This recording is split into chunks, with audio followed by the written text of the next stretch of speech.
अस्सलाम वालेकुम। आज का हमारा टॉपिक है कि ऑर्गेनिक कंपाउंड्स क्या होते हैं और शुरू में इनका क्या कॉन्सेप्ट था, अब इनका क्या कॉन्सेप्ट है। ऑर्गेनिक कंपाउंड्स का कॉन्सेप्ट मैं आज आपको दूंगी।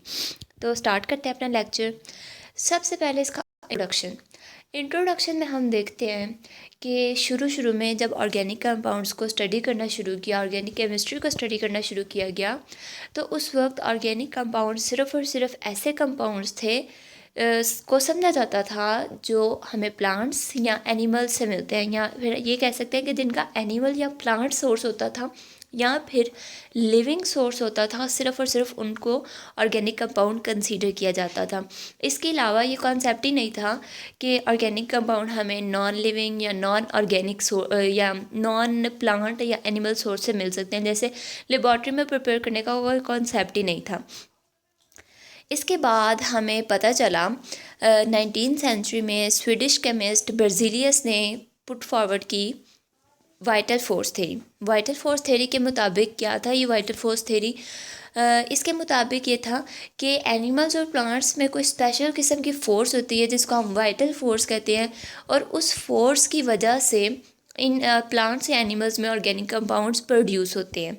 ठीक है, तो इसीलिए और क्योंकि ये वाइटल फोर्स जो सी है वो हमारे बीकर्स वगैरह में या फिर जो भी अपरेटस हम केमिस्ट्री लैब्स में यूज़ करते हैं उनमें मौजूद नहीं होती, इसीलिए ये ऑर्गेनिक कंपाउंड्स लेबॉर्ट्री में नहीं प्रिपेयर हो सकते। इसके बाद क्या हुआ, 1828 में, मतलब 19th सेंचुरी में ही केमिस्ट था वोलर, उसने सिंथेसाइज किया पहला ऑर्गेनिक कंपाउंड, वो भी गलती से, मतलब प्रोड्यूस हो गया, वो कर नहीं रहा था, हो गया। क्या हुआ, एक इनऑर्गेनिक कंपाउंड अमोनियम सायनेट को जब उसने हीट किया तो हीटिंग के रिज़ल्ट में क्या हुआ, उससे यूरिया प्रोड्यूस हो गया। जब हीटिंग हुई तो उसमें रीअरेंजमेंट आ गई, रीअरेंजमेंट के रिज़ल्ट में यूरिया प्रोड्यूस हो गया। इसके बाद जो वाइटल फोर्स थ्योरी थी वो निगेट हो गई। इसके बाद दोबारा क्या हुआ, कोल्ब एक और साइंटिस्ट था, उसने प्रिपेयर किया एसिटिक एसिड लेबॉर्ट्री में।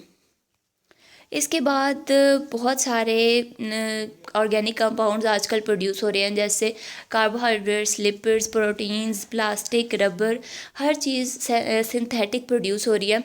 तो वाइटल फोर्स थ्योरी का तो कोई कॉन्सेप्ट अब रहा ही नहीं है, ये बहुत पुराना कॉन्सेप्ट है। इसके बाद जो मॉडर्न डेफिनेशन क्या थी कि जो प्लांट और एनिमल सोर्स से जो कंपाउंड्स हमें मिलेंगे वो ऑर्गेनिक कंपाउंड्स होंगे। लेकिन जो मॉडर्न डेफिनेशन है उसके अकॉर्डिंग क्या है कि ऐसे कंपाउंड्स जिनमें कार्बन और हाइड्रोजन मौजूद होती हैं, या कार्बन और हाइड्रोजन लिंकेज होती है, कार्बन और कार्बन हाइड्रोजन लिंकेज होती है, ऐसे कंपाउंड्स को हम ऑर्गेनिक कंपाउंड्स कहते हैं। और इसके साथ सिर्फ और सिर्फ ये नहीं कि कार्बन हाइड्रोजन और उनके डेरिवेटिव्स का मतलब क्या कि जो इनसे ड्राइव होते हैं, जैसे इनमें थोड़ी सी वेरिएशन के साथ सल्फ़र, ऑक्सीजन, नाइट्रोजन, इस किस्म के एटम्स भी जब इसमें ऐड हो जाते हैं तो वो भी ऑर्गेनिक कंपाउंड्स की कैटेगरी में ही आते हैं।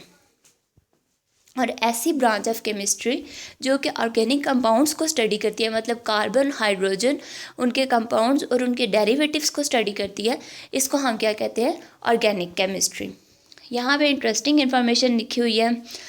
Naphthalene is an organic compound, it's sublimated at room temperature giving out very strong smell. It is used in mothballs to keep insect away from cloth. Sublimation, यहाँ पे सब्लिमेशन क्या है, sublimation एक ऐसा प्रोसेस है जिसमें जो सॉलिड होता है वो डायरेक्ट वेपर फेज में कन्वर्ट हो जाता है। ये हम कपड़ों में अक्सर रखते हैं।